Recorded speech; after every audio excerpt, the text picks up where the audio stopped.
Hello everyone, good morning. आज का जो हमारा क्लास है वो है मेटल और नॉन मेटल का लेक्चर नंबर 14 है। लेकिन अगर हम बात करें अकरेंस ऑफ मेटल के अकॉर्डिंग तो ये हमारा लेक्चर नंबर 2 होने वाला है। इससे पहले हमने अकरेंस ऑफ मेटल का एक लेक्चर कर चुका है, वो इंट्रोडक्शन लेक्चर था। वहाँ पे हमने क्या देखा था कि मेटल सबसे ज़्यादा कहाँ पाया जाता है। क्या जो हमारा सी वाटर होता है उसके अंदर ही मेटल प्रेजेंट होता है in form of soluble salt? Yes, वहाँ पर ही प्रेजेंट होता है। उसके बाद हमने वहाँ पे कुछ छोटे छोटे टर्म के बारे में स्टडी किया था, जैसे मेटलर्जी क्या होता है, मिनरल्स क्या होते हैं, ओर्स क्या होते हैं, इन सारी चीज़ों के बारे में वहाँ पे हमने पढ़ा था। इसके बाद हमने वहाँ पे देखा था मेटल रिएक्टिविटी सीरीज भी देखा था कि कौन सा मेटल जो है इस दुनिया के अंदर फ्री स्टेट में एग्जिस्ट करता है, कौन सा कंबाइंड स्टेट में एग्जिस्ट करता है। इसके बाद हमने ये देखा था कि जो हमारा ज़्यादातर ओर्स होते हैं वो ऑक्साइड के फॉर्म में क्यों प्रेजेंट रहते हैं। आखिर में हमने कुछ ओर्स के एग्जाम्पल भी देखे थे।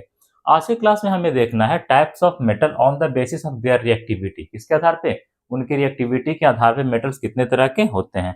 On the basis of reactivity metals are divided into 3 category. कितने कैटेगरी में डिवाइड किया गया है? 3 कैटेगरी में डिवाइड कर दिया गया है। चलिए चलते हैं आगे। On the basis of reactivity metals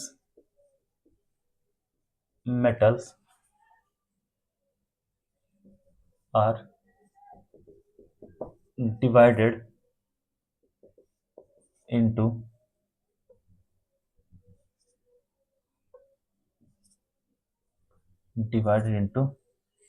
three category.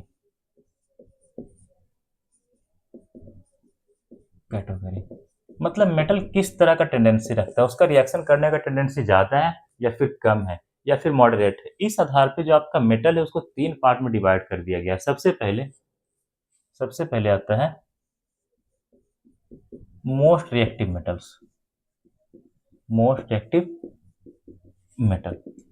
Metal का मतलब क्या हुआ? इसके पास जो टेंडेंसी होता है रिएक्शन करने का वो वेरी वेरी क्या होता है? हाई होता है। Have a very high tendency to perform reaction करने का जो क्षमता होता है बहुत बहुत ज्यादा होता है इसके पास। दूसरा नंबर आता है मीडियम या फिर कह सकते हैं मॉडरेट रिएक्टिव मेटल्स। मीडियम और मॉडरेट रिएक्टिव मेटल्स ये क्या होते हैं? वैसा मेटल जिसका रिएक्शन करने का क्षमता ना ही तो बहुत ज्यादा है ना ही तो बहुत कम है, बीच बीच में ठीक ठाक है। ये ऐसा बच्चा है जो पढ़ने में ना ही तो बहुत ज्यादा तेज है ना ही तो बहुत ज्यादा कमजोर, एवरेज बच्चा है। कैसा बच्चा है? एवरेज बच्चा है। तो कोई सा भी वैसा मेटल जिसका रिएक्शन करने का क्षमता ना ही तो बहुत ज्यादा हो ना ही तो कम हो, उसे क्या कहते हैं? मीडियम और मॉडरेट रिएक्टिव मेटल्स के नाम से हम लोग जानते हैं। दे हैव neither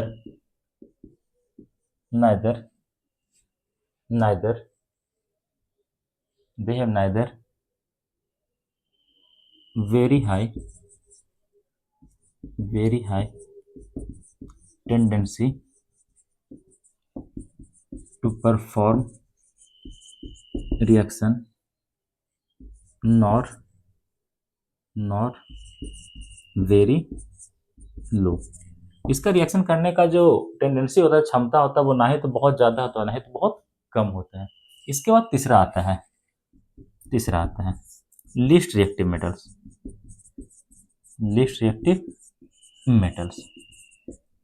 इसमें क्या आएगा?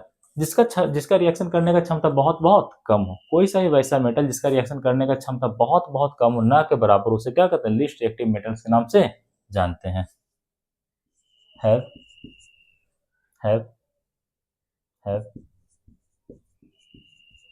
Tendency to perform reaction is very very low या फिर कह सकते हैं निग्लिजिबल।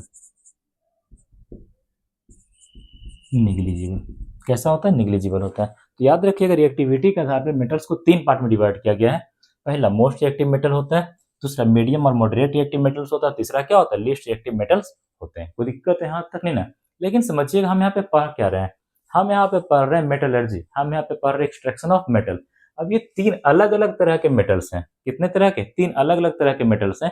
तो इन तीनों का जो एक्सट्रैक्शन होगा वो भी तीन अलग अलग टेक्निक लगाना पड़ेगा निकालने के लिए। मतलब इन तीनों के मेटल का जो ग्रुप है हम मान लेते हैं ऐसे, इसमें तुम्हारा आ गया मोस्ट रिएक्टिव वाला, इसमें कौन आ गया हमारा मोस्ट रिएक्टिव वाला, फील समझिएगा, इसमें आ गया हमारा मोस्ट रिएक्टिव वाला, इसमें हमारा आ गया मीडियम रिएक्टिव वाला, मीडियम रिएक्टिव वाला, और इसमें हमारा क्या आ गया लीस्ट रिएक्टिव हो गया, लीस्ट रिएक्टिव हो गया। हम पढ़ क्या रहे एक्सट्रैक्शन ऑफ मेटल, हम क्या पढ़ रहे एक्सट्रैक्शन ऑफ मेटल। हमें तो हर तरह के मेटल को एक्सट्रैक्ट करना है, हर तरह के मेटल को सेपरेट करना है, मोस्ट रिएक्टिव वाले को, मीडियम वाले को भी और लीस्ट वाले को भी। अब हम ये देख लेते हैं कि हमारे पास टेक्निक होते हैं कि नहीं होते एक्सट्रैक्शन ऑफ मेटल का, होता है। मान लेते हैं हमारे पास टेक्निक है, यहां पर क्या मान लेते हैं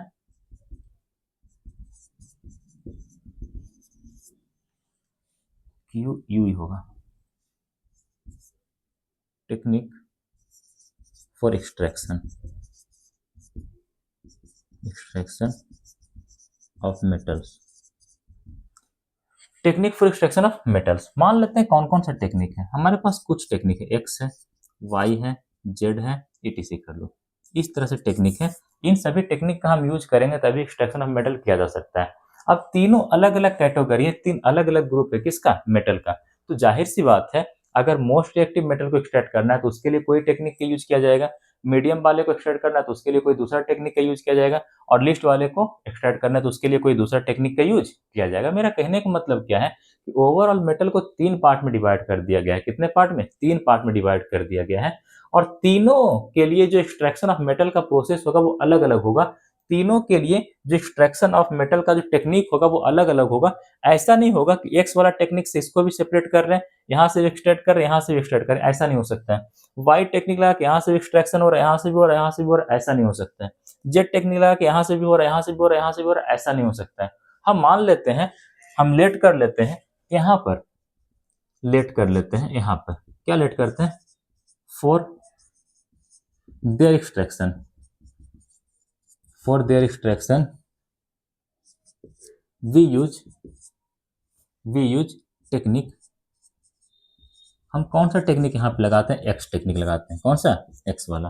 तो मीडियम वाले के लिए कौन लगाना पड़ेगा, या तो वाई या तो जेड, यहाँ पर ही मान लेते हैं, यहाँ पर हमने कौन लगाया, वाई नंबर टेक्निक लगाया, तो यहाँ पर हमें क्या लगाना पड़ेगा, जेड नंबर टेक्निक लगाना पड़ेगा।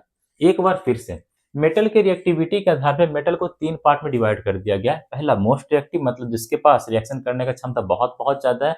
दूसरा मीडियम या फिर मॉडरेट रिएक्टिव, मतलब जिसके पास रिएक्शन करने का क्षमता ना ही तो बहुत ज्यादा है ना ही तो बहुत कम है, एवरेज बच्चा है, अच्छा है, कोई दिक्कत नहीं है। लीस्ट रिएक्टिव मेटल, जिसके पास रिएक्शन करने का क्षमता बहुत बहुत कम है, निग्लिजिबल ना के बराबर है। अब तीन अलग अलग कैटेगरी बन गया है, तीन अलग अलग कैटेगरी बन गया है। हमें तो एक्सट्रैक्शन हर तरह के मेटल का करना है, मोस्ट रिएक्टिव का भी, मीडियम रिएक्टिव का भी और लीस्ट रिएक्टिव का भी। तो ऐसा नहीं होगा कि जिस टेक्निक से यहाँ से मेटल को एक्सट्रैक्ट कर रहे हैं वही टेक्निक यहाँ लगा के भी एक्सट्रैक्ट कर लेंगे, वही टेक्निक यहाँ लगा करके भी एक्सट्रैक्ट कर लेंगे, ऐसा कभी नहीं हो सकता है। ऐसा कभी नहीं होगा कि जिस टेक्निक से लिस्ट वाले को एक्सट्रैक्ट किए उसी से मीडियम वाले को भी कर रहे, उसी से मोस्ट एक्टिव वाले को कर रहे हैं, ऐसा नहीं कर पाते, ऐसा नहीं हो पाता वहां पे। हमने मान लिया कि हमारे पास कुछ टेक्निक है, किसका, एक्सट्रैक्शन ऑफ मेटल का। टेक्निक का नाम क्या, एक्स हो गया, वाई हो गया, जेड हो गया। इसके बाद हमने ये माना कि जो हमारा मोस्ट रिएक्टिव मेटल्स है उसके एक्सट्रैक्शन के लिए हमने जिस टेक्निक का यूज किया वो एक्स नाम का टेक्निक था, कौन सा, एक्स नाम का टेक्निक था। इसके बाद मीडियम में किसका यूज करेंगे, या तो वाई का या तो फिर जेड का। हमने देखा कि मीडियम रिएक्टिव मेटल्स का एक्सट्रैक्शन के लिए कौन सा टेक्निक का यूज किया गया, वाई का कर पाए, किसका कर पाए, वाई का कर पाए। और लिस्ट रिएक्टिव के लिए किसका कर पाए, जेड का कर पाए। यहां से आप समझ पा रहे होंगे कि अलग अलग मेटल्स के एक्सट्रैक्शन के लिए अलग अलग टेक्निक का क्या किया जाता है, यूज किया जाता है। कोई दिक्कत है, हाँ तक है ना। चलो इसको ऊपर लिखते हैं, हेडिंग मिटा के।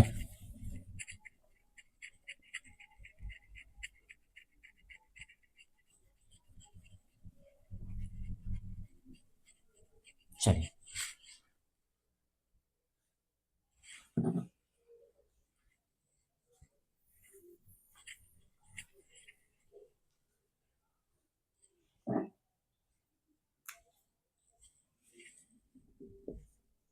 for extraction of metals from different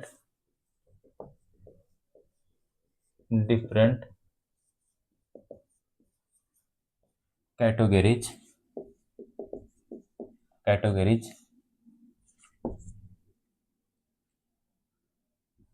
we need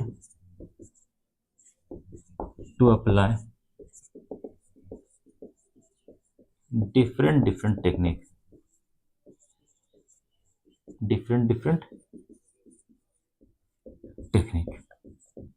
we can never extract the metals from all three categories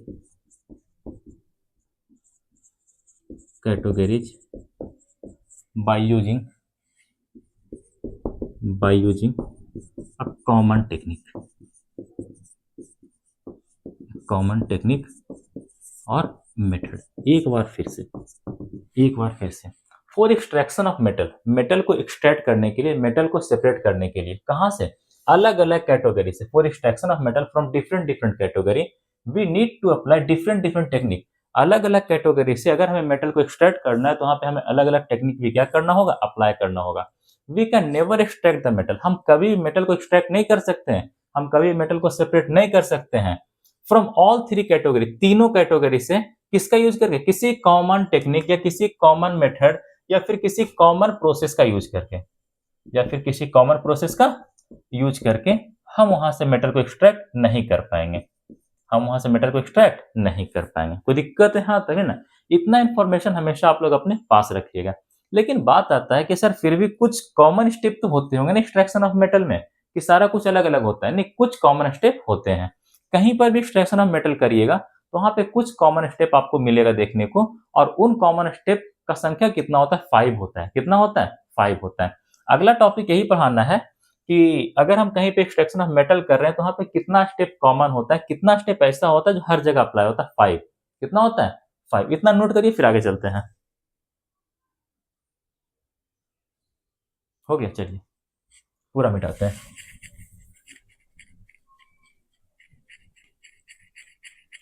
आपसे पूछेगा कि एक आम तौर पे कहीं पे एक्सट्रैक्शन ऑफ मेटल किया जा रहा है, मेटलर्जी का प्रोसेस किया जा रहा है, वहां पे कितना स्टेप इन्वॉल्व होगा, कितना स्टेप वहां पे शामिल होगा? तो 5 स्टेप। कितना स्टेप? 5 स्टेप।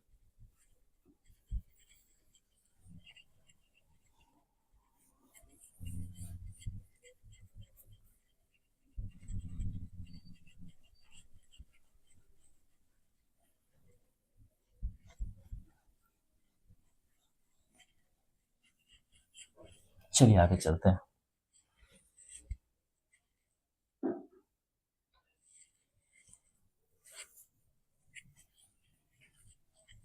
लिखिएगा, generally 5 step are required for the metallurgy. Generally 5 steps are required for the metallurgy।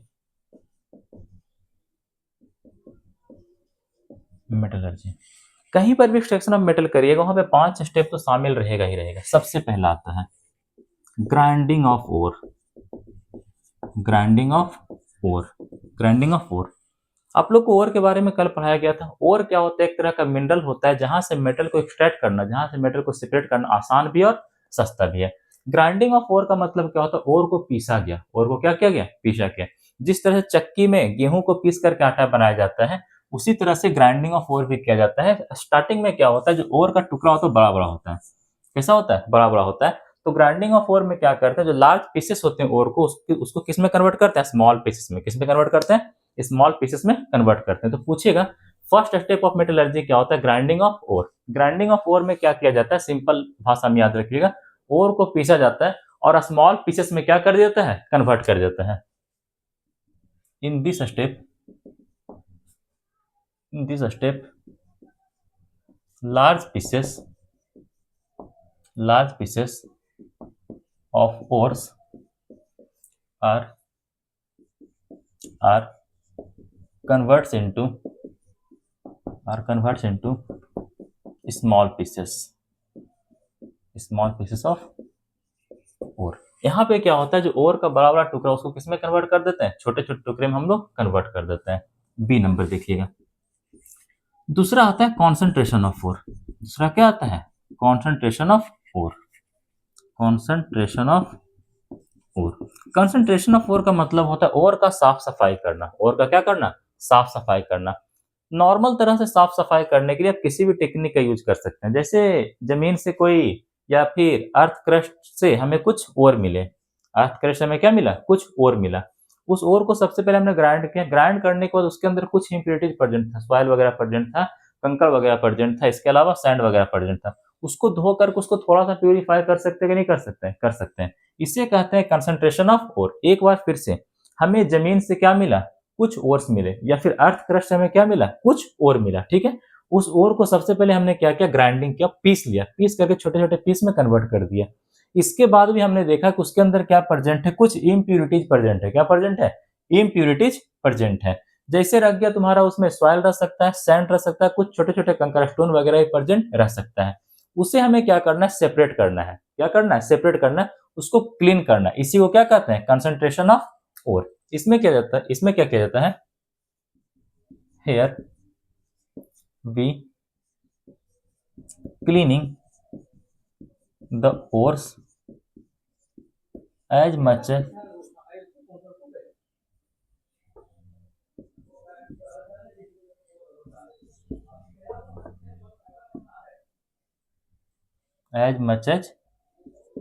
Possible. यहाँ पे हम क्या करते हैं, ओर को साफ करते हैं। कहां तक, जहां तक पॉसिबल हो वहां तक। कोई दिक्कत यहाँ आती है ना। इसके बाद तीसरा नंबर आता है, तीसरा नंबर आता है कन्वर्जन ऑफ ओर। तीसरा क्या आता है, conversion of ore. Conversion of ore आप लोग को पढ़ाया गया था, ओर बहुत सारे फॉर्म में रह सकता है। ऑक्साइड के फॉर्म में रह सकता है, कार्बोनेट के फॉर्म में रह सकता है, सल्फाइड के फॉर्म में रह सकता है। कोई सा भी ओर हो, कोई सा भी ओर हो, उसे किसमें कन्वर्ट कर लेना, ऑक्साइड वाले फॉर्म में। किसमें, ऑक्साइड वाले फॉर्म में। अगर ओर तुम्हारा पहले से ही ऑक्साइड वाले फॉर्म में, तो कोई दिक्कत नहीं है, उस समय कन्वर्जन ऑफ ओर वाला स्टेप नहीं लगाना है, ठीक है। लेकिन अगर आपका ओर किसी दूसरे स्टेट में, कार्बोनेट वाले फॉर्म में, सल्फाइड वाले फॉर्म में, तब इस स्टेप को क्या किया जाता है, इन्वॉल्व किया जाता है। एक्चुअली कन्वर्जन ऑफ ओर में हम करते हैं क्या, जो हमारा कार्बोनेट वाला ओर होता है और जो हमारा सल्फाइड वाला ओर होता है, उसको किसमें कन्वर्ट कर लेते हैं, ऑक्साइड वाले फॉर्म में। कौन से फॉर्म में, ऑक्साइड वाले फॉर्म में। Here here we convert the carbonate ore, here we convert the carbonate ore as well as as well as as well as sulfide ore. Here we convert the carbonate ore as well as sulfide ore in form of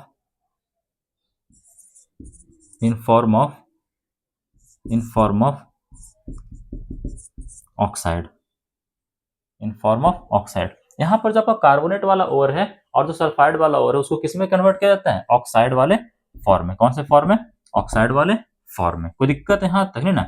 यहाँ पे हम दो process का use करते हैं। कितना process का, दो प्रोसेस का यूज करते हैं। एक होता है कैल्सिनेशन, पहला क्या होता है, कैल्सिनेशन, और दूसरा क्या होता है, रोस्टिंग। दूसरा क्या होता है, रोस्टिंग होता है। हेयर क्या होता है, दोनों बता पढ़ाएंगे। Here here during the conversion of ore, here during the conversion of ore we use mainly two technique और प्रोसेस। दो टेक्निक और प्रोसेस का यूज किया जाता है। डेट इज एक में आता है आपका कैल्सिनेशन, एक में आपका क्या आता है, कैल्सिनेशन, और बी में आता है आपका रोस्टिंग। बी में क्या आता है, रोस्टिंग आता है। दोनों क्या होता है आगे बताते हैं, पहले पांचों स्टेप क्लियर कर देते हैं। इसके बाद चौथा नंबर में आता है डी नंबर। डी आता है reduction of ore. D number क्या आता है, reduction of ore. D number क्या आता है, reduction of ore, reduction of ore. आप लोग को पहले ही पता है रिडक्शन क्या होता है, रिमूवल ऑफ ऑक्सीजन। रिडक्शन क्या होता है, रिमूवल ऑफ ऑक्सीजन। इस प्रोसेस को रिडक्शन के नाम से जानते हैं। कन्वर्जन ऑफ ओर में हमने देखा कि अगर कोई ओर ऑक्साइड के फॉर्म में है तो उसको ऑक्साइड के फॉर्म में रहने दिया गया, कोई दिक्कत नहीं है। लेकिन अगर कार्बोनेट के फॉर्म में, उसको भी ऑक्साइड के फॉर्म में कन्वर्ट कर दिया गया। सल्फाइड के फॉर्म में, उसको भी किस में कन्वर्ट कर दिया गया, ऑक्साइड के फॉर्म में कन्वर्ट कर दिया गया। ऑक्साइड के फॉर्म में कन्वर्ट करने का मतलब क्या हुआ कि जहां पे ओर के पास पहले कार्बोनेट था वहां पे ऑक्सीजन आ गया। क्या आ गया, ऑक्सीजन आ गया। जहां पे ओर के पास पहले से सल्फर था वहां पे क्या आ गया, ऑक्सीजन आ गया। इसके बाद हमें करना होता है रिडक्शन ऑफ ओर। क्या करना होता है, रिडक्शन ऑफ ओर। रिडक्शन का मतलब क्या होता है, रिमूवल ऑफ ऑक्सीजन। जो ओर के पास कन्वर्जन ऑफ ओर वाले स्टेप में ऑक्सीजन आया था, ऑक्साइड के फॉर्म में कन्वर्ट हो गया था, उस ऑक्सीजन को क्या करना है, रिमूव करना है। क्या करना है, रिमूव करना है। रिडक्शन ऑफ ओर में क्या करते हैं, hair here we remove the oxygen from from from the ore or oxides और ऑक्साइड्स और यहाँ पे क्या करते हैं, हम हटाते हैं किसको, ऑक्सीजन को। कहां से, ओर से, या फिर वैसे ओर से जिसके अंदर क्या प्रेजेंट है, ऑक्साइड्स वाला ओर है। जो कौन सा ओर है, ऑक्साइड्स वाला ओर है। एक्चुअली ऑक्साइड वाले ओर के अंदर क्या प्रेजेंट होता है, ऑक्सीजन प्रेजेंट होता है। रिडक्शन ऑफ ओर में क्या करते हैं, एक बार फिर से रिमूव करते हैं, हटाते हैं किसको, ऑक्सीजन को। कहां से, ओर से। कहां से, ओर से, या फिर ऑक्साइड्स ओर से, वैसे ओर से जिसके अंदर क्या प्रेजेंट है, ऑक्सीजन प्रेजेंट है। कोई दिक्कत है, हाँ तक है ना। इस स्टेप में यूज करते हैं रिड्यूसिंग एजेंट का। किसका यूज करते हैं, रिड्यूसिंग एजेंट का। वैसा कोई केमिकल स्पेसिस, वैसा कोई भी एजेंट जो रिडक्शन का प्रोसेस करवा दे। कौन सा प्रोसेस, रिडक्शन का प्रोसेस करवा दे, उसे हम लोग रिड्यूसिंग एजेंट के नाम से जानते हैं। मेटलर्जी के दौरान जो सबसे अच्छा रिड्यूसिंग एजेंट होता है वो हमारा कार्बन होता है। क्या होता है, कार्बन होता है। ठीक है। Here here in this step here in this step we use a reducing agent.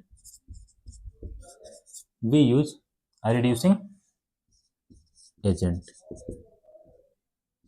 and during metallurgy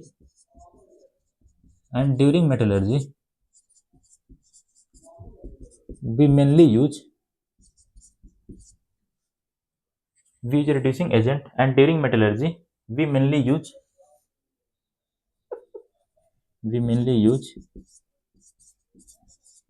carbon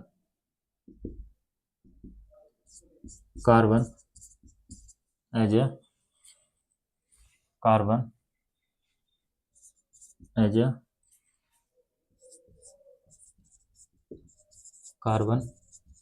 reducing agent. यहाँ पे हम कार्बन का यूज करते हैं किसके रूप में, रिड्यूसिंग एजेंट के रूप में। किसके रूप में, रिड्यूसिंग एजेंट के रूप में। कोई दिक्कत है, हाँ तक है ना कहीं सोचो अगर हमारे पास पहले से ऑक्साइड का ओर था, हमने एग्जाम्पल लेके आपको बताना चाहेंगे, बताना ही चाहिए था एग्जाम्पल लेकर के।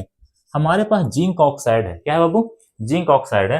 अगर यहाँ पे हम इसका रिडक्शन कर देते हैं, यहाँ पे क्या कर देते हैं, रिडक्शन। कैसे करेंगे वो मैटर नहीं कर रहा है, अभी बस हम कह रहे हैं कि इसका रिडक्शन कर दिया गया। थोड़ा अच्छा से लिखते हैं दोस्त, क्या मतलब, एक तो ऐसे ही मेरा राइटिंग गंदा है और गंदे से लिखने से कोई फायदा नहीं है। चलिए ऐसे यहाँ पे इसका हम रिडक्शन कर दिए। रिडक्शन करेंगे तो जाहिर सी बात है इसका जो भी ऑक्सीजन है वो क्या होगा, रिमूव हो जाएगा। जो भी ऑक्सीजन है वो क्या होगा, रिमूव हो जाएगा।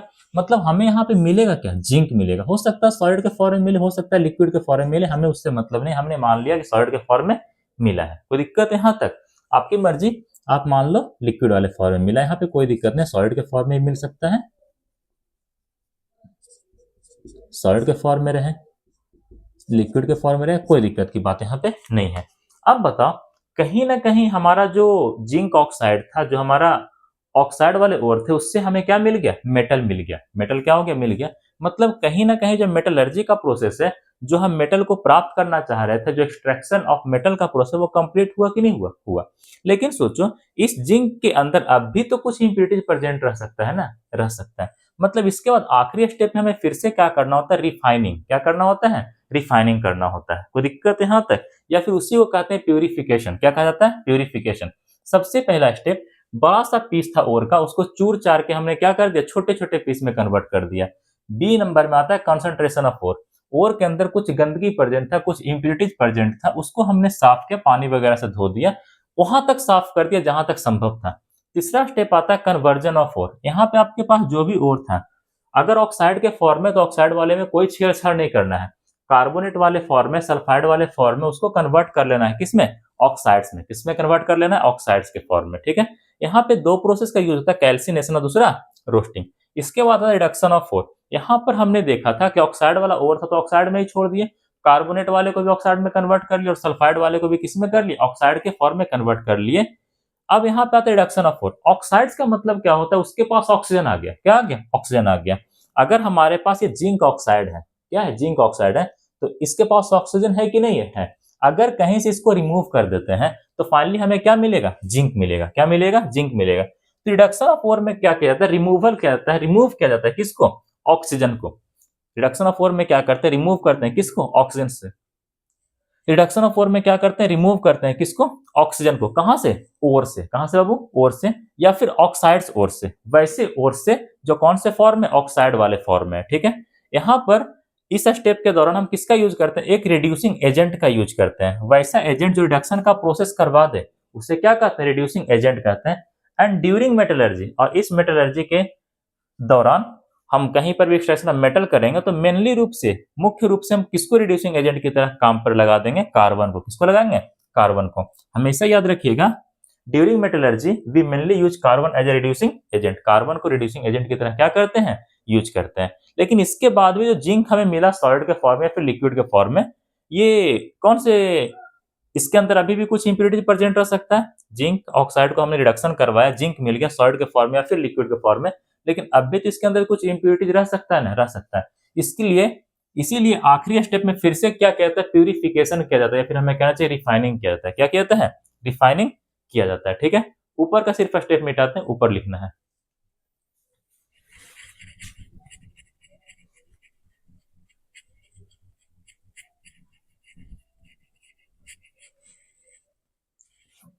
आखिरी स्टेप में क्या आता है? रिफाइनिंग, रिफाइनिंग और प्यूरिफिकेशन। रिफाइनिंग और प्यूरिफिकेशन में हम क्या करते हैं? मेन रूप से इलेक्ट्रोलिटिक रिफाइनिंग का यूज करते हैं। इलेक्ट्रोलिटिक रिफाइनिंग एक तरह का होता है, प्रोसेस होता है। इस प्रोसेस में जो रिफाइनिंग का प्रोसेस किया जाता है, इस प्रोसेस का यूज करके जो प्यूरिफिकेशन का प्रोसेस किया जाता है वो by the help of current होता है। किसका हेल्प से? करंट के हेल्प से होता है। मतलब पूछिएगा कि वैसे तो हमें बहुत तरह का टेक्निक प्रेजेंट है रिफाइनिंग करने के लिए, लेकिन सबसे अच्छा टेक्निक कौन सा? Electrolytic refining. कौन सा रिफाइनिंग? Electrolytic refining. वैसा रिफाइनिंग का प्रोसेस, वैसा प्यूरिफिकेशन का प्रोसेस जो इलेक्ट्रिक करंट के हेल्प से हो। किसके हेल्प से? इलेक्ट्रिक करंट के हेल्प से हो, उसे हम लोग इलेक्ट्रोलिटिक रिफाइनिंग के नाम से जानते हैं। रिफाइनिंग में किसका यूज करते हैं? Here, here we mainly uses the here we mainly use the electrolytic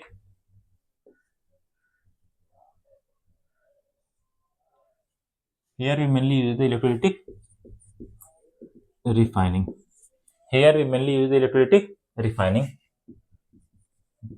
those process of refining those process of refining or purification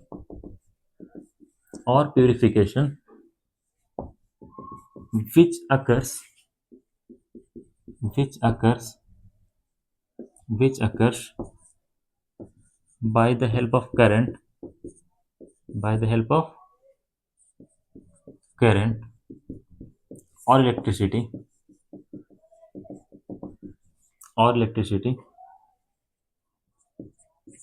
or electricity called electrolytic refining. This is a best method of purification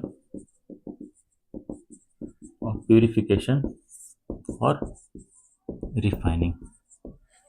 refining. कोई दिक्कत है यहाँ तक? ये सबसे अच्छा method होता है किस काम के लिए? प्यूरिफिकेशन के लिए या फिर रिफाइनिंग के लिए। ये आपका 5 स्टेप होता है जो कहीं पर ही मेटलर्जी होगा तो यूज तो होगा ही होगा। कोई दिक्कत है यहाँ तक? इतना इन्फॉर्मेशन हमेशा आप लोग अपने पास रखिएगा। कहीं पर भी एक्सट्रैक्शन ऑफ मेटल किया जाएगा, कहीं भी मेटलर्जी का प्रोसेस किया जाएगा, 5 स्टेप लगना ही लगना है। सबसे पहला ग्राइंडिंग ऑफ ओर हो गया, दूसरा आपके लिए कंसंट्रेशन ऑफ ओर हो गया, तीसरा आपका कन्वर्जन ऑफ ओर हो गया, चौथा आपका रिडक्शन ऑफ ओर हो गया।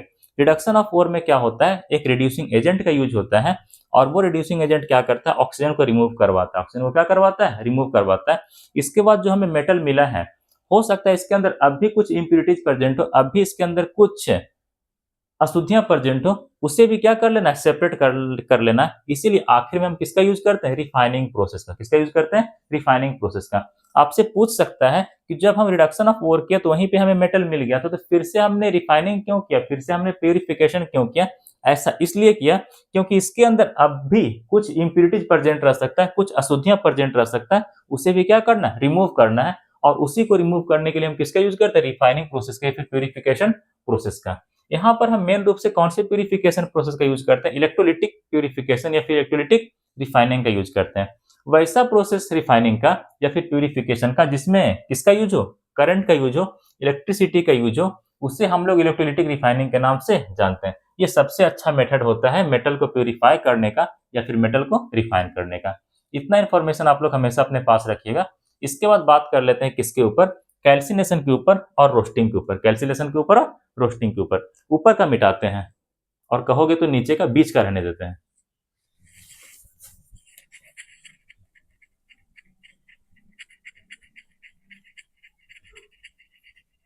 आज के बाद कैल्सिनेशन और रोस्टिंग आप कभी नहीं भूलिएगा, पक्का पक्का।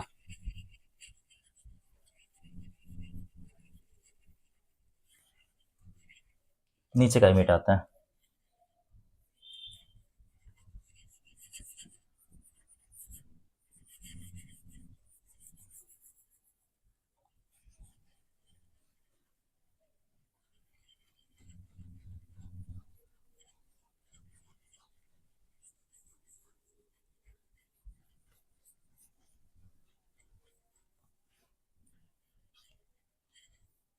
चलिए समझिएगा।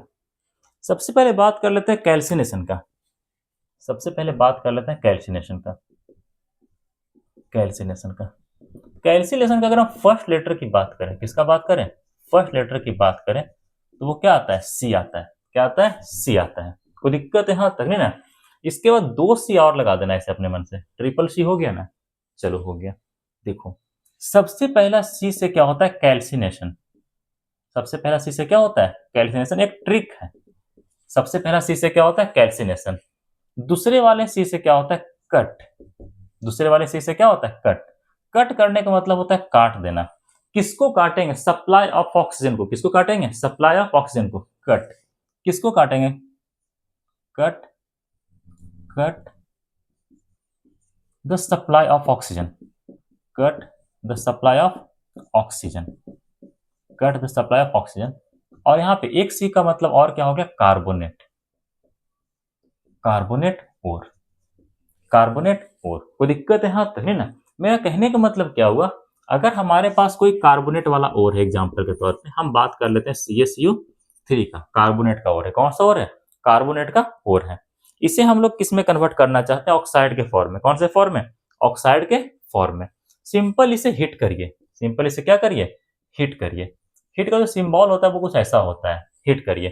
किसके एब्सेंस में? ऑक्सीजन के एब्सेंस में। किसके एब्सेंस में? ऑक्सीजन के एब्सेंस में। Cut the supply of oxygen. कहीं पे ऑक्सीजन जा रहा था, हमने उसके सप्लाई को कट कर दिया, मतलब वहां पे क्या कर दिया हमने? एब्सेंस ऑफ ऑक्सीजन किया। क्या किया? एब्सेंस ऑफ ऑक्सीजन कर दिया। एब्सेंस ऑफ ऑक्सीजन वहां पे हमने कर दिया। एब्सेंस ऑफ ऑक्सीजन वहां पे हमने कर दिया। कोई दिक्कत है? हाँ तक नहीं ना? तो कैल्शियम कार्बोनेट हमने यहाँ पे ले लिया। मान लेते हैं कार्बोनेट का कोई और है, इसको हमने हिट कर दिया। कैसे? In absence of oxygen. कैसे हिट किया? In absence of oxygen. Hit तो किया, लेकिन कैसे? एब्सेंस ऑफ ऑक्सीजन में। एब्सेंस ऑफ ऑक्सीजन के फॉर्म में। एब्सेंस ऑफ ऑक्सीजन, इसको हमने क्या कर दिया? हिट कर दिया। ठीक है। फाइनली हमें क्या मिला? Calcium oxide. क्या मिल गया? Calcium oxide. सोचो, इधर तुम्हारा कार्बोनेट का और था, इधर क्या आ गया?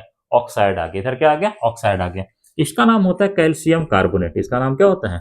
Calcium carbonate. कोई दिक्कत यहां तक? इसका नाम क्या होता है? Calcium oxide. इसका नाम क्या होता है? Calcium oxide. अब बात आता है कि सर ये कैल्सिनेशन क्या होता है? एक तरह का प्रोसेस है, एक तरह का प्रोसेस है। इस प्रोसेस के द्वारा हम कार्बोनेट वाले ओर को ऑक्साइड वाले फॉर्म में क्या करते हैं? कन्वर्ट कर देते हैं। कैसे? By heating. कैसे कन्वर्ट करते हैं? By heating. और किसके एब्सेंस में हीट करना है? ऑक्सीजन के एब्सेंस में हीट करना है। कोई दिक्कत यहां तक? अगर हमारे पास कहीं पर भी कार्बोनेट वाले ओर है, उसको हम हीट कर रहे हैं, कैसे? इन एब्सेंस ऑफ ऑक्सीजन, और वो कन्वर्ट हो जाए किसमें? ऑक्साइड वाले ओर में। इसी प्रोसेस को हम कैल्सिनेशन वाले प्रोसेस के नाम से जानते हैं। बात आता है कैल्सिनेशन क्या होता है? Those process those process those process in which we start to heat the carbonate ore in absence of oxygen, in absence of oxygen in absence of oxygen in absence of oxygen carbonate. Those processes in which we start to heat the carbonate ore in absence of oxygen to convert them into oxides ore called called called calcination process, called calcination process। यहीं पे लिख देते हैं, called calcination process। याद रख लेना। Calcination का trick क्या होता है? ट्रिपल सी। ट्रिक क्या होता है इसके लिए? Triple C. ट्रिक क्या होता है? Triple C. एक सी से कैल्सिनेशन हो गया, दूसरे सी से क्या करना है? कट कर देना है। किसको? ऑक्सीजन के सप्लाई को। ऑक्सीजन के सप्लाई को कट किया, इसका मतलब वहां पे क्या हो गया? एब्सेंस हो गया। किसका? ऑक्सीजन गैस का। किसका बाबू? ऑक्सीजन गैस का। ठीक है। और तीसरा यूज किसके लिए किया जाता है? कार्बोनेट ओर्स के लिए। किसके लिए? कार्बोनेट ओर्स के लिए इसका यूज किया जाता है। ठीक है। करते हैं क्या? कुछ नहीं करते हैं। जो आपका कार्बोनेट वाला ओर होता है उसको गर्म करना शुरू करते हैं, हिट करना शुरू करते हैं। कैसे? इन एब्सेंस ऑफ ऑक्सीजन, मतलब ऑक्सीजन के अनुपस्थिति में। और फाइनली वो किस में कन्वर्ट हो जाता है? ऑक्साइड वाले फॉर्म में कन्वर्ट हो जाता है। वही लिखे दोज प्रोसेस, वैसा प्रोसेस जिसमें हम क्या करें? हिट करना शुरू करें। किसको? कार्बोनेट वाले ओर को। कैसे? In absence of oxygen. और फाइनली वो किस में कन्वर्ट हो जाए? ऑक्साइड्स वाले ओर में कन्वर्ट हो जाए। इसी को हम कैल्सिनेशन प्रोसेस के नाम से जानते हैं। कोई आपत्ति यहाँ तो है ना? इसके बाद बात आता है रोस्टिंग। इसके बाद बात आता है क्या? रोस्टिंग। हमेशा ध्यान रखना जो कैल्सिनेशन वाला प्रोसेस होता है किसके लिए होता है? कार्बोनेट वाले के लिए। ठीक है। इसके बाद बात आता है रोस्टिंग। ये वो वाला रोस्टिंग नहीं है जो हम लोग एक दूसरे का कर देते हैं, ये दूसरा रोस्टिंग है। समझ रहे ना? रोस्टिंग हम लोग करते हैं ना एक दूसरे का, हाँ, वो वाला रोस्टिंग नहीं है, दूसरा रोस्टिंग है। ठीक है। ये रोस्टिंग का प्रोसेस किसके लिए यूज करते हैं? सल्फाइड ओर के लिए। किसके लिए? सल्फाइड ओर के लिए इसका हम क्या करते हैं? यूज करते हैं। ठीक है। सल्फाइड ओर के लिए क्या करते हैं? यूज करते हैं। यहाँ पे ऑक्सीजन के सप्लाई को बंद कर दिए तो यहाँ पे ऑक्सीजन का सप्लाई रहता है, यहाँ पे ऑक्सीजन का सप्लाई बंद नहीं करना है। जिस तरह से कैल्सिनेशन का प्रोसेस कार्बोनेट वाले के लिए यूज किए थे, रोस्टिंग का प्रोसेस किसके लिए यूज करते हैं? सल्फाइड के लिए। किसके लिए? सल्फाइड के लिए। कोई दिक्कत है यहाँ तक नहीं ना? यहाँ पर ऐसे होता है, मान लेते हैं हमारे पास जिंक सल्फाइड है। क्या है? जिंक सल्फाइड है। इसको हमने हिट किया। इसको हमने क्या किया? हिट का सिंबल ये होता है। कैसे हिट किया? In presence of oxygen. किसके प्रेजेंस में? ऑक्सीजन के प्रेजेंस में इसको हमने हिट किया। फाइनली हमें क्या मिल गया? फाइनली हमें मिल गया जिंक ऑक्साइड। क्या मिल गया? जिंक ऑक्साइड मिल गया। ठीक है। यहां पर लिखे हमने इन प्रेजेंस ऑफ ऑक्सीजन, मतलब कहीं ना कहीं जिंक ऑक्साइड किसके प्रेजेंस में हिट किया गया? ऑक्सीजन के प्रेजेंस में। हमें क्या मिल गया? Zinc oxide. क्या मिल गया? Zinc oxide. इसी रिएक्शन को और ऐसे भी करके लिख सकते थे। ये आपका जिंक सल्फाइड है, ऑक्सीजन के प्रेजेंस में हमने इसको क्या कर दिया? हिट कर दिया। फाइनली हमें क्या मिल गया? जिंक ऑक्साइड मिल गया। क्या मिल गया? जिंक ऑक्साइड मिल गया। इस प्रोसेस को रोस्टिंग का प्रोसेस कहते हैं। कौन सा प्रोसेस? रोस्टिंग का प्रोसेस। रोस्टिंग में दो तीन बात ध्यान रखिएगा। सबसे पहले किसके लिए यूज होता है? For sulphide ore. कौन से ओर के लिए? सल्फाइड ओर के लिए इसका यूज किया जाता है। अरे यार,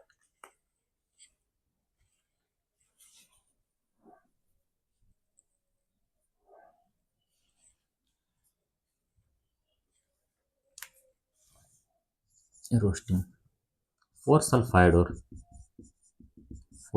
और किसके लिए यूज करते हैं? सल्फाइड और के लिए यूज करते हैं। इसमें क्या करते हैं?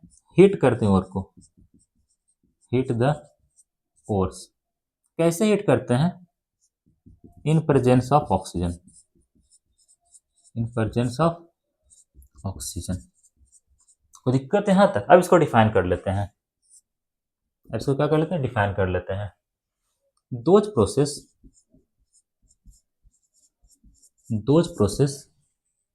in which we start to hit the sulfide ore in presence of oxygen,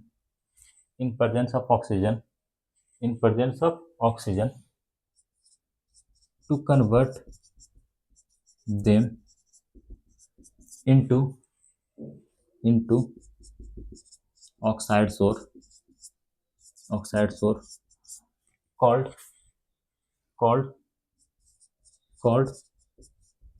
roasting process. इतना इंफॉर्मेशन हमेशा अपने पास रखिएगा। जो आपका कैल्सिनेशन का प्रोसेस होता है किसके लिए? कार्बोनेट वाले ओर के लिए। रोस्टिंग का प्रोसेस होता है किसके लिए? सल्फाइड वाले ओर के लिए। कार्बोनेट में ऑक्सीजन का सप्लाई नहीं चाहिए, एब्सेंस ऑफ ऑक्सीजन में होता है, जबकि रोस्टिंग में ऑक्सीजन का सप्लाई चाहिए, प्रेजेंस ऑफ ऑक्सीजन में होता है। लेकिन रिजल्ट क्या मिलता है? दोनों जगह ऑक्साइड का ही ओर मिलता है। दोनों का काम क्या है? कन्वर्ट कर देना ऑक्साइड वाले ओर में। कैल्सिनेशन कार्बोनेट वाले को ऑक्साइड में कन्वर्ट करेगा, रोस्टिंग सल्फाइड वाले को ऑक्साइड में कन्वर्ट करेगा। ये होता है आपका कैल्सिनेशन और रोस्टिंग। अभी तक हमने जितना भी पढ़ा, ये 5 स्टेप हमने पढ़ा ना। सबसे पहला क्या था? ग्राइंडिंग ऑफ ओर था। इसके बाद हमने कॉन्सेंट्रेशन ऑफ ओर पढ़ा। इसके बाद हमने कन्वर्जन ऑफ ओर पढ़ा। इसके बाद हमने रिडक्शन ऑफ ओर पढ़ा। इसके बाद हमने क्या पढ़ा था? इसके बाद आखिरी में हमने क्या पढ़ा? आपका प्यूरिफिकेशन रिफाइनिंग वाला स्टेप। ठीक है, इन सभी को एक फ्लो चार्ट के माध्यम से याद रखा जाता है। किसके माध्यम से? फ्लो चार्ट के माध्यम से, जो आपका एनसीईआरटी बुक में भी दिया हुआ है। कट कॉपी पेस्ट वैसा ही बनाना है। ठीक है, यहां तक नोट करिए, फिर आगे चलते हैं। स्क्रीनशॉट लेना, स्क्रीनशॉट लो, कोई दिक्कत नहीं है। हो गया, चलिए।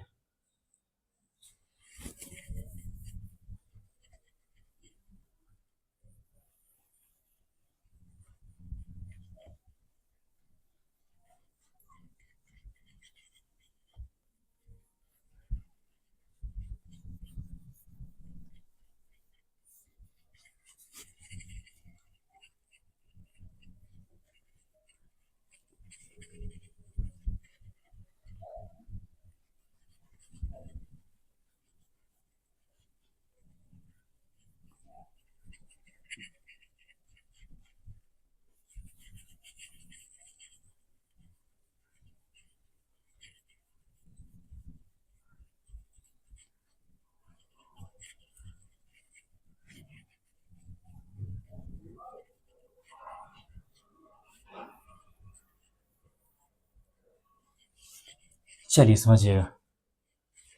सबसे पहले हमारे पास क्या होता है? ओर होता है। सबसे पहले हमारे पास क्या होता है? ओर होता है। फील समझते हैं। सबसे पहले हमारे पास क्या होता है? ओर होता है। उस ओर का सबसे पहले हम क्या करते हैं? Grinding of ore. क्या कहते हैं? Grinding of ore.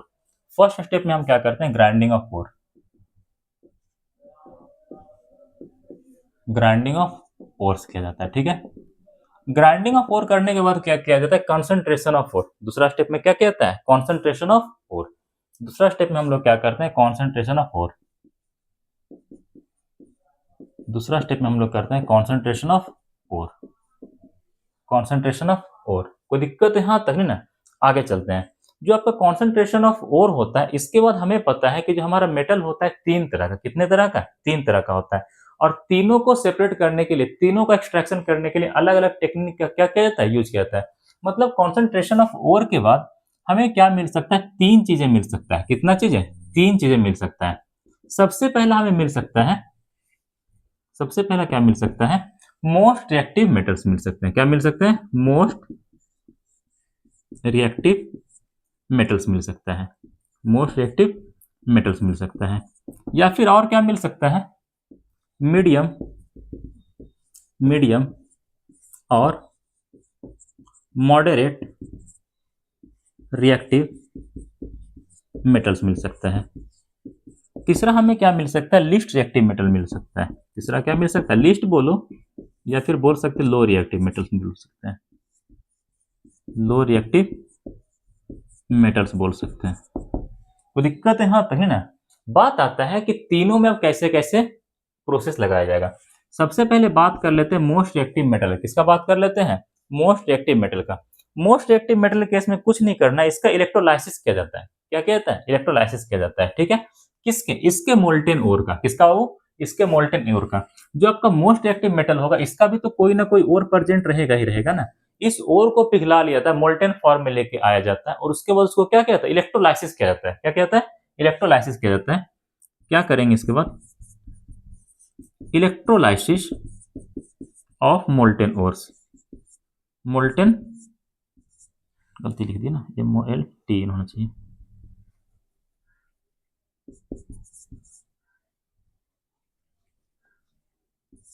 मोल्टेन ओर, ठीक है। ये जो आपका इलेक्ट्रोलाइसिस होगा मोल्टेन ओर का, इसे हम लोग क्या कहते हैं, रिडक्शन ऑफ ओर के नाम से जानते हैं। कौन से नाम से, रिडक्शन ऑफ ओर के नाम से जानते हैं। और क्योंकि ये रिडक्शन किसके प्रेजेंस में होता है, इलेक्ट्रिक करंट के प्रेजेंस में होता है, इसीलिए इसे क्या कहते हैं, electrolytic reduction. Electrolytic reduction of the ores, electrolytic reduction of the ores. इतना प्रोसेस करने के बाद हमें क्या मिल जाता है, प्योर मेटल्स मिल जाता है। क्या मिल जाता है, प्योर मेटल्स मिल जाता है। एक बार फिर से कंसंट्रेशन ऑफ ओर हमने कर लिया, हमें तीन तरह का मेटल मिल सकता है, या तीन तरह के ओर मिल सकते हैं। पहला ओर उसका होगा जो मेटल काफी ज्यादा रिएक्टिव होगा, ठीक है। दूसरा ओर उसका होगा जो मेटल ना ही तो बहुत ज्यादा रिएक्टिव होगा, ना ही तो बहुत कम रिएक्टिव होगा, मीडियम लेवल पे होगा, ठीक है। और तीसरा ओर किसका होगा, तीसरा ओर जो होगा वो उसका होगा, कहाँ लिखे और इसमें, यहाँ लिखे, चलो लिख देते हैं, बहुत दिक्कत है भाई। तीसरा ओर उसका होगा जो मेटल का रिएक्टिविटी बहुत कम है, वो मेटल का होगा जिसका रिएक्शन करने का क्षमता बहुत ही कम है। हमने सबसे पहले किसको देखा, मोस्ट रिएक्टिव मेटल्स के ओर को देखा। इसमें क्या किया जाता है, सबसे पहले इलेक्ट्रोलाइसिस किया जाता है, किसके, उसके मोल्टेन ओर का। मतलब जो ओर है उसे मोल्टेन फॉर्म में लेकर के आया जाता है, फिर उसका इलेक्ट्रोलाइसिस करवाते हैं। क्या करवाते हैं, इलेक्ट्रोलाइसिस करवाते हैं। कोई दिक्कत यहाँ तक, इलेक्ट्रोलाइसिस एक तरह का प्रोसेस होता है, इलेक्ट्रिक करंट के प्रेजेंस में होता है। आगे इसी चैप्टर में क्या करना है, पढ़ना है। अगर हम इलेक्ट्रोलाइसिस करवाते हैं किसी भी मोल्टेन ओर का, इसी को क्या कहते हैं, इलेक्ट्रोलिटिक रिडक्शन ऑफ ओर कहा जाता है। क्या कहा जाता है, इलेक्ट्रोलिटिक रिडक्शन ऑफ ओर कहा जाता है। वैसे रिडक्शन का प्रोसेस जो किसके प्रेजेंस में हो, इलेक्ट्रिक करंट के प्रेजेंस में, उसे हम लोग क्या कहते हैं, इलेक्ट्रोलिटिक रिडक्शन। क्या कहते हैं, इलेक्ट्रोलिटिक रिडक्शन कहते हैं। यहाँ पर एक बार जब इलेक्ट्रोलाइसिस कर लिया जाएगा मोल्टेन ओर का, या फिर इलेक्ट्रोलिसिस रिडक्शन करवा लिया जाता है मोल्टेन ओर का, तो फाइनली हमें क्या मिल जाता है, प्योर मेटल्स। क्या मिल जाते हैं, प्योर मेटल्स मिल जाते हैं। कोई दिक्कत है यहाँ तक है ना, यहाँ पे लिख देते हैं,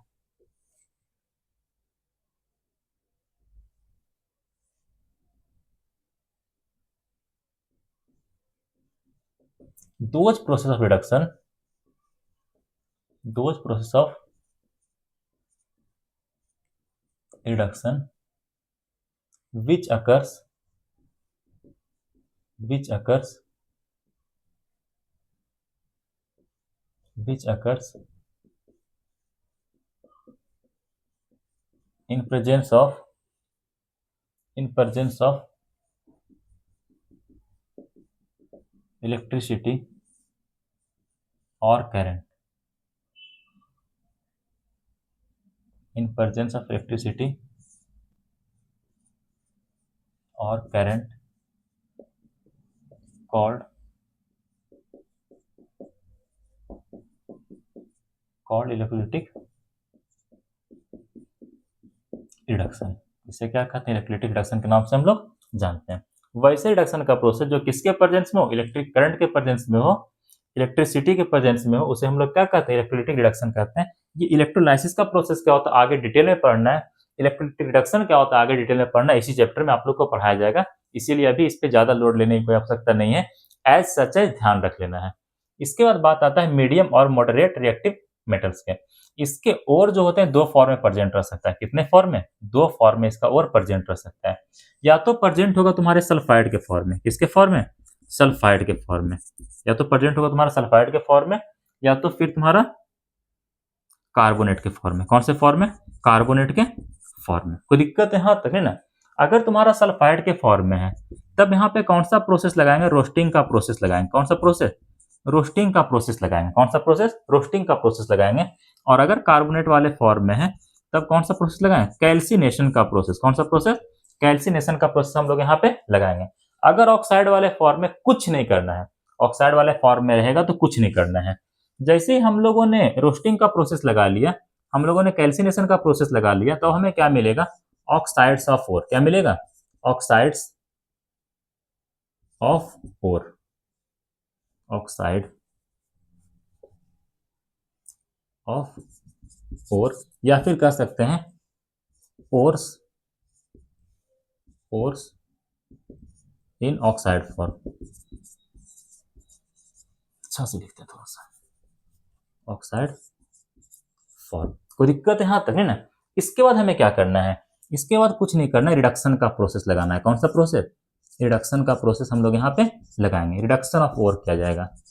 रिडक्शन ऑफ ओर करने के बाद क्या किया जाएगा? रिफाइनिंग ऑफ ओर किया जाता है, प्यूरिफिकेशन ऑफ ओर किया जाता है। क्या किया जाता है? प्यूरिफिकेशन ऑफ ओर किया जाता है। कोई दिक्कत है यहाँ तक है ना?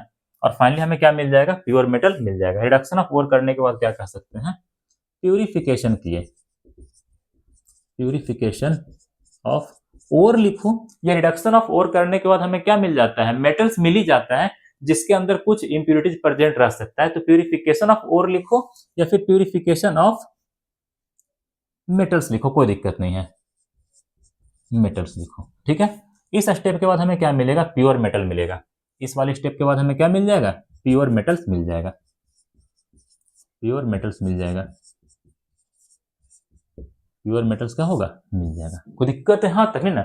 अगर सोचिए यहाँ पर जो आपका मीडियम या फिर मॉडरेट रिएक्टिव मेटल है वो ऑक्साइड वाले फॉर्म में रहे। कौन से फॉर्म में रहे? ऑक्साइड वाले फॉर्म में रहे, तो कुछ नहीं, यहाँ तक तो है ये, बीच में ये दोनों स्टेप क्या होगा? खत्म होगा। सल्फाइड वाला ओर को जो रोस्टिंग करके हम ऑक्साइड में कन्वर्ट कर रहे थे, और कार्बोनेट में कैल्सिनेशन का यूज करके किसमें कन्वर्ट कर रहे थे? ऑक्साइड वाले फॉर्म में कर रहे थे। अगर पहले से ही आपका ओर कौन से फॉर्म में रहे? ऑक्साइड के फॉर्म में। कौन से फॉर्म में? ऑक्साइड के फॉर्म में रहे, तो क्या वहां पे रोस्टिंग लगाने की आवश्यकता है? कोई आवश्यकता नहीं। क्या कैल्सिनेशन लगाने की आवश्यकता है? कोई लगाने की आवश्यकता नहीं। वो चीजें सीधे यहां से यहां आएगा, यहां से यहां आएगा। बीच का ये स्टेप क्या होगा? खत्म होगा। एक बार फिर से, यहाँ पे आपका ओर सल्फाइड के फॉर्म में था, इसीलिए हमने रोस्टिंग लगा के किसमें कन्वर्ट कर लिया? ऑक्साइड वाले फॉर्म में। यहाँ पे आपका ओर कार्बोनेट के फॉर्म में था, इसीलिए हमने कैल्सिनेशन का यूज करके किसमें कन्वर्ट कर लिया? ऑक्साइड वाले फॉर्म में। अगर ऑलरेडी पहले से हमारा ओर ऑक्साइड के फॉर्म में रहता तो बीच का ये दोनों का दोनों स्टेप गायब हो जाता है, सीधे कहानी यहां से यहां जंप करता है, यहां से यहां जंप करता है। कोई दिक्कत है यहां तक है ना? इसके बाद बात कर लेते हैं लिस्ट और रो, लिस्ट या फिर लो रिएक्टिव मेटल्स का। लिस्ट और लो रिएक्टिव मेटल्स का, यहाँ पर जो आपका ओर होता है ना वो बेसिकली सल्फाइड के फॉर्म में होता है। कौन से फॉर्म में? सल्फाइड के फॉर्म में होता है। कोई दिक्कत यहाँ तक है ना? यहाँ पे हमारा जो ओर होता है मेनली किसके फॉर्म में होता है? सल्फाइड के फॉर्म में होता है, ठीक है। Here here ores are mainly present in sulphide form. Sulphide form यहाँ पे क्या होता है? प्रेजेंट रहता है। अगर हमारा ओर सल्फाइड वाले फॉर्म में प्रेजेंट है तो यहाँ पे हमें क्या लगाना पड़ेगा? रोस्टिंग लगाना पड़ेगा। क्या करना पड़ेगा? रोस्टिंग लगाना पड़ेगा। क्या लगाना पड़ेगा? रोस्टिंग प्रोसेस यहाँ पे लगाना पड़ेगा। कौन सा प्रोसेस? रोस्टिंग प्रोसेस यहाँ पे लगाना पड़ेगा। एक बार अगर यहाँ पे रोस्टिंग प्रोसेस लगा दिया, एक बार यहाँ पे हमने रोस्टिंग प्रोसेस लगा दिया, तब हमें क्या मिलेगा? ऑक्साइड्स ऑफ ओर मिलेगा, या फिर ओर इन ऑक्साइड फॉर्म हमें क्या होगा? मिलेगा। रोस्टिंग प्रोसेस के बाद हमें क्या मिलेगा? रोस्टिंग प्रोसेस के बाद क्या मिलेगा? ऑक्साइड ऑफ ओर मिलेगा, या फिर कह सकते हैं ओर्स इन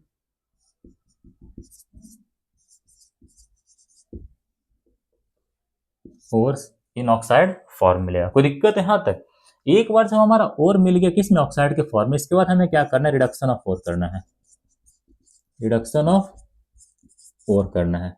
रिडक्शन ऑफ ओर करने के बाद हमें कहीं ना कहीं मेटल तो मिल ही जाता है, भले वो थोड़ा सा इम्प्योर हो, उसके अंदर कुछ इम्प्योरिटीज प्रेजेंट हो, लेकिन फिर भी आखिरी स्टेप में हमें क्या करना होता है? प्यूरिफिकेशन। प्यूरिफिकेशन ऑफ मेटल्स ही लिख देते हैं। प्यूरिफिकेशन ऑफ मेटल्स करना होता है। इतना के बाद हमें क्या मिल जाता है, इधर लिखते हैं, नीचे कट जा रहा होगा। यहाँ के बाद क्या मिलता है, प्योर मेटल्स मिलते हैं। इतना इन्फॉर्मेशन आप लोगों को ध्यान रखना है। एज सच फिगर आपका किसके अंदर दिया गया, एनसीईआरटी बुक के अंदर भी दिया गया है। ठीक है, एक बार फिर से ओर का सबसे पहले ग्राइंडिंग करते हैं, ग्राइंडिंग करने के बाद कंसंट्रेशन ऑफ ओर करते हैं। अब ये ओर मेनली तीन तरह के मेटल का रह सकता है, या तो मोस्ट रिएक्टिव का, या फिर मीडियम रिएक्टिव का, या फिर लो रिएक्टिव का। अगर हमारे पास मोस्ट रिएक्टिव मेटल्स का ओर है तो कुछ नहीं करना है, उसके ओर को मोल्टन फॉर्म में लेना है और उसका इलेक्ट्रोलाइसिस करवा देना है। ठीक है, इलेक्ट्रोलाइसिस एक तरह का प्रोसेस होता है, इसी चैप्टर में आगे आप लोग को पढ़ाया जाएगा।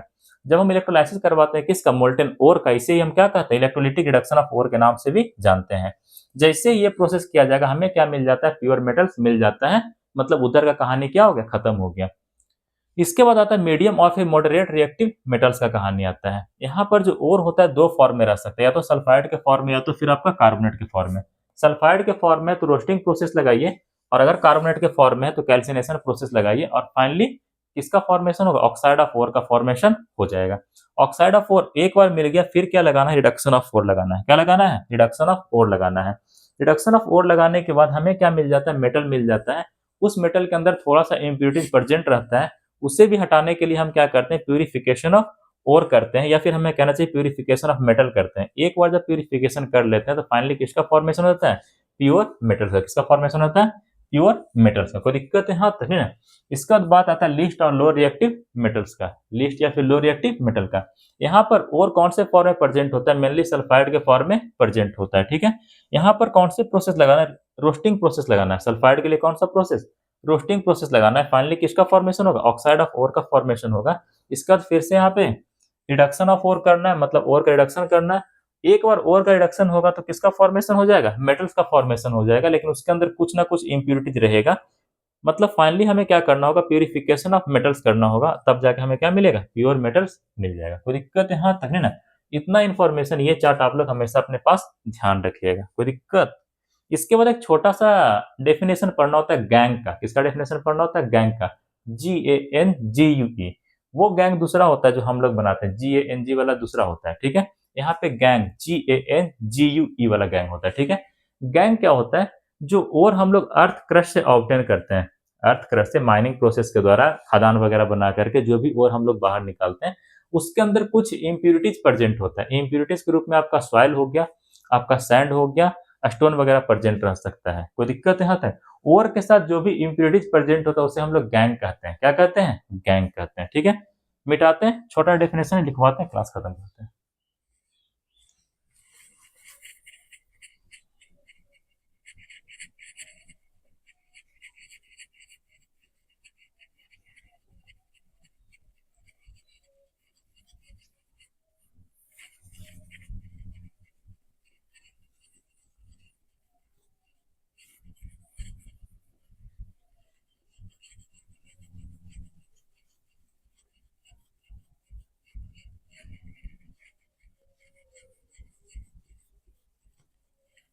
चलिए यहाँ तक में हो जाएगा। थोड़ा सा पहले पानी पी लेते, उसके बाद लिखवाते हैं भाई।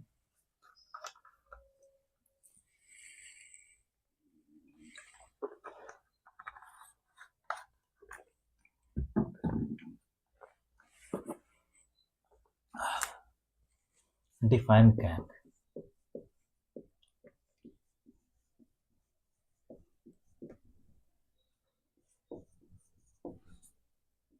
ores which we obtained from the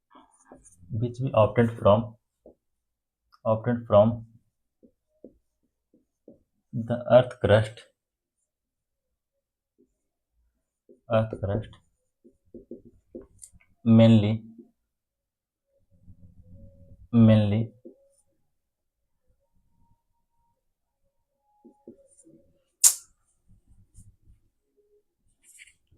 or which we obtained from earth crust mainly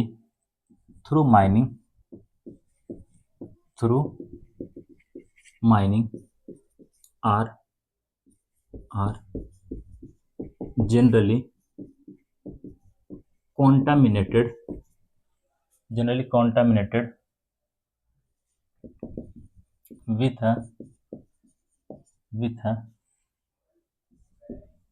with a large amount of impurities with large amount of impurities such as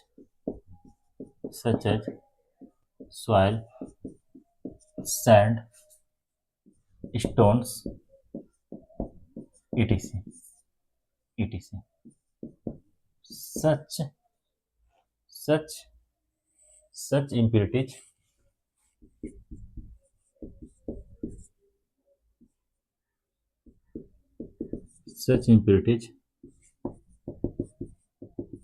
which is present in the ores called gang, इसे हम लोग क्या कहते हैं, gang कहते हैं। कोई दिक्कत यहाँ पे ना, सबसे पहला चीज, और कहाँ से ऑब्टेंड होता है, अर्थ क्रस्ट से। कहाँ से ऑब्टेंड होता है, अर्थ क्रस्ट से। कौन से प्रोसेस के द्वारा, मेनली माइनिंग के द्वारा, खादान बनाकर वहां से ऑब्टेंड किया जाता है। ये जो भी और वहां से ऑब्टेंड होता है वो जनरली कॉन्टामिनेटेड होता है, दूषित होता है। किससे, लार्ज अमाउंट ऑफ इम्प्योरिटीज से। इम्प्योरिटीज के रूप में क्या क्या प्रेजेंट रह सकता है, आपका सैंड रह सकता है, आपका सॉयल रह सकता है, आपका स्टोन हो सकता है। और ये जो इम्प्योरिटीज प्रेजेंट होता है किसके अंदर, ओर्स के अंदर। किसके अंदर, ओर्स के अंदर। इसे हम लोग क्या कहते हैं, गैंग कहते हैं। क्या कहते हैं, गैंग कहते हैं। आप ऐसा भी कह सकते हैं, impurities which is present in ore which is mined from earth are called gangue. इसी को और क्या कह सकते हैं, impurities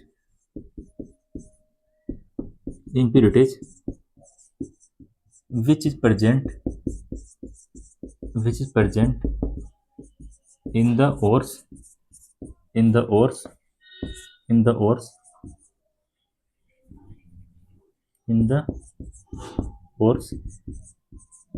which be mined from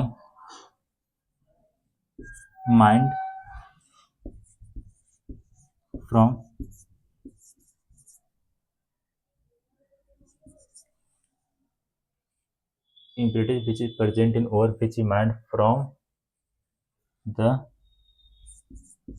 earth crust called gang। ये आपका डेफिनेशन होता है किसका, गैंग का। एक बार फिर से, ओर को कहां से प्राप्त करते हैं, अर्थ क्रस्ट से प्राप्त करते हैं। कैसे, थ्रू माइनिंग, मतलब खादान वगैरह बनाकर वहां से हम इसको प्राप्त कर लेते हैं, ओर को प्राप्त कर लेते हैं। आमतौर पे जो ओर हमें जमीन से मिला है, अर्थ क्रस्ट से मिला है, वो कॉन्टामिनेटेड होता है, थोड़ा सा दूषित होता है। किससे, ये लार्ज अमाउंट ऑफ इम्प्योरिटीज के साथ, मतलब उसके पास काफी ज्यादा अमाउंट में क्या प्रेजेंट होता है, अशुद्धियां प्रेजेंट होता है। अशुद्धियां के रूप में क्या क्या प्रेजेंट रह सकता है, सॉइल हो गया, सैंड हो गया, स्टोन्स हो गया, ईटीसी क्या रह सकते हैं, प्रेजेंट रह सकते हैं। और यही जो इम्प्योरिटीज है जो किसके अंदर प्रेजेंट होता है, किसके साथ मिला जुला होता है, ओर के साथ मिला जुला होता है। इसे हम लोग क्या कहते हैं, गैंग कहते हैं। दूसरा तरह का डेफिनेशन ऐसा होता है, impurities which present in the ore, वैसा अशुद्धियां जो किसके अंदर प्रेजेंट है, ओर के अंदर प्रेजेंट है, जिससे कि हमने कहां से निकाला है, अर्थ क्रस्ट से, mind from the earth crust, मतलब अर्थ क्रस्ट के अंदर से माइनिंग के द्वारा निकाला गया है, उसे हम लोग क्या कहते हैं, गैंग कहते हैं। ये गैंग का डेफिनेशन कई बार एग्जाम में पूछा गया, आपके एग्जाम में भी आ सकता है, लिख दीजिएगा, ठीक है। सिंपल ध्यान रखना है, ओर के अंदर जो भी इम्प्योरिटीज प्रेजेंट है उसे हम लोग क्या कहते हैं, गैंग कहते हैं। क्या कहते हैं, गैंग कहते हैं। ओर को कहां से निकाला जाता है, अर्थ क्रस्ट से निकाला जाता है। वो जो भी ओर निकलता है वो शुरू में क्या होता है, दूषित होता है। किससे दूषित होता है, इम्प्योरिटीज से। किससे दूषित होता है, इम्प्योरिटीज से दूषित होता है। उसके अंदर लार्ज अमाउंट में क्या प्रेजेंट होता है, इम्प्योरिटीज प्रेजेंट होता है। इम्प्योरिटीज के रूप में क्या क्या प्रेजेंट रह सकता है, सॉइल हो गया, सैंड हो गया, स्टोन हो गया। और इन्हीं इम्प्योरिटीज को क्या कहते हैं, गैंग कहते हैं। यही इम्प्योरिटीज ओर के अंदर प्रेजेंट है, इसे हम लोग क्या कहते हैं, गैंग कहते हैं। कोई दिक्कत है यहाँ तक ना। दूसरे शब्दों में छोटा सा डेफिनेशन है, 2 लाइन का, याद कर लेना। Impurities which is present in ore, ore के अंदर जो भी इम्प्योरिटीज प्रेजेंट है, जिससे कि हमने कहां से निकाला है, कहां से माइनिंग करके निकाला है, अर्थ क्रस्ट से निकाला है, which we mined from earth crust, इसे हम लोग क्या कहते हैं, गैंग कहते हैं। कोई दिक्कत है यहाँ तक। आज की क्लास में इतना ही, बाकी का कल पढ़ाते हैं। कल से स्टार्ट किया जाएगा extraction of low reactive metal. क्या पढ़ाया जाएगा, extraction of low reactive metal. आज के लिए इतना ही, बाकी कल पढ़ाते हैं। तब तक के लिए थैंक यू, गुड बाय।